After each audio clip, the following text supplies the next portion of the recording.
This video is for the practicum from course EPC3, Teaching with a Multimedia e-content developed by a student. I am Simon Hembrom, a student of B.Ed department, Kanla College. So I am starting. Good morning, student. Hope all of you are fine. Student, do you remember the fairy tale we have read in one of our previous lessons? Yes, in our lesson number 1, we have read the fairy tale, The Wind Cap, where a boy wants to be a sailor. In spite of his mother's disagreement, he goes for a sea adventure with his magical wind cap given by a tiny green fairyman. So that was a fairy tale. Today also, we are going to read a fairy tale. Student, what do you see in this picture? Yes, a bird inside the cage. Do you think that the bird inside the cage is happy? No, obviously it is not happy. Actually, the cage here symbolizes confinement or imprisonment. No one can be happy in this state.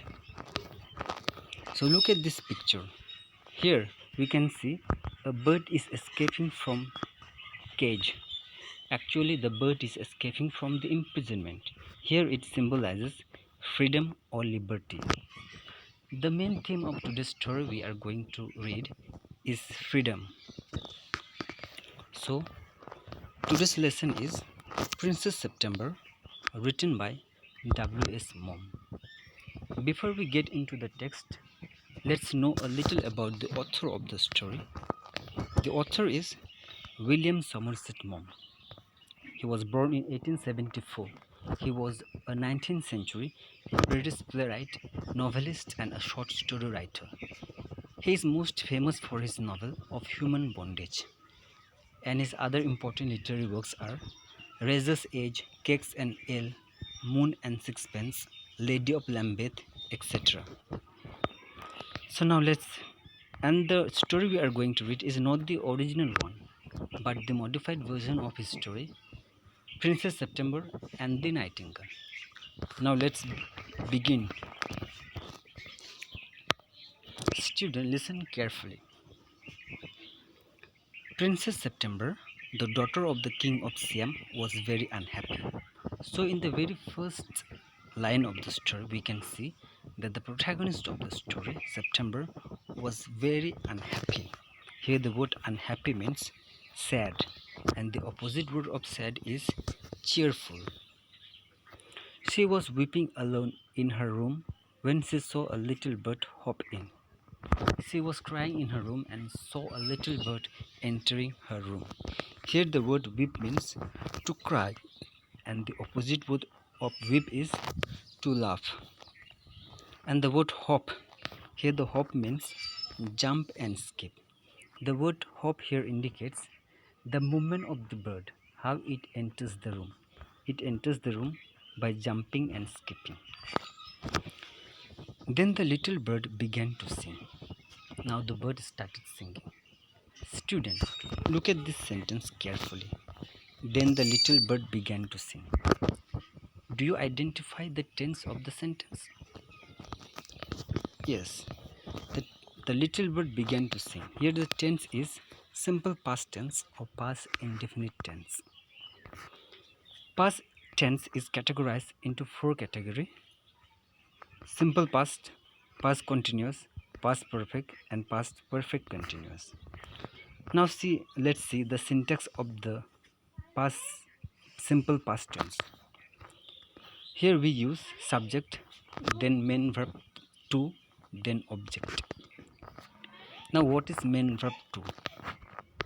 Go, went, gone. Here went is main verb to. Buy, bought, bought. Here bought is main verb to. So we use went, bought, and sang in a simple past tense. As for example, he went to the market. Here he is subject, went is main verb to, and to the market is object. Another example you can see, they bought a new car. Now let's continue reading. He sang a beautiful song all about the lake in the king's garden and the willow trees reflected in the still water. The opposite word of beautiful is ugly. What do you mean by lake? Lake means a larger area of water surrounded by land. As you can see in the picture, here we can see a large area of water surrounded by land. So the bird was singing about the lake of the garden. Here the word still, water. Still means not moving, quiet or calm. The water of the lake was so calm and quiet that one can see the reflection of the willow trees in it. Student, look at this phrase, King's Garden. Here apostrophe has been used to denote the possessiveness. Apostrophe is used to denote possessiveness. As for example, you can see Rahul's pen. Here, it means the pen belongs to Rahul or the owner of the pen is Rahul. Another example you can see Neha's doll. So King's Garden. Here, the garden belongs to King. So the bird was singing about the garden which belongs to King. Now let's continue. When he had finished, the princess was not crying anymore. Now the princess stopped his singing. That was a very nice song, she said. Would you want me to live with you? Said the little bird. Now that they began to talk to themselves. That was a very nice song. September appreciates the song of the bird, and the bird requests September to stay with her. Student, if we carefully observe the last two sentences of this paragraph, we can see that apostrophe has a double inverted comma has been used. Now what is double inverted comma?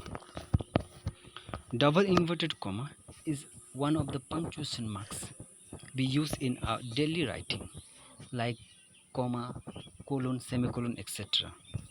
Now let's see how it is used. Number one, to write somebody's direct statement. When we want to write the direct statement of somebody, we use double inverted comma.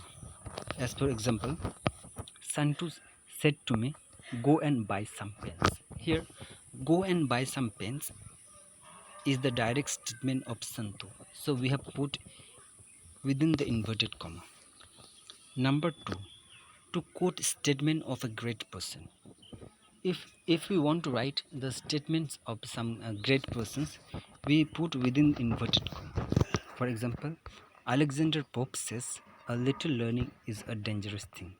Here Alexander Pope, as we know, that he was a great epic writer. So his statement, a little learning is dangerous thing, we have put within the inverted comma. Number three, to write name of an epic, a story, poem or newspaper, etc. If we want to write the name of epic or story, poem in newspaper, we put within inverted comma. As for example, he reads the Telegraph daily. Here, the Telegraph is the name of a newspaper, so we have put within the inverted comma. So student, today we will stop here.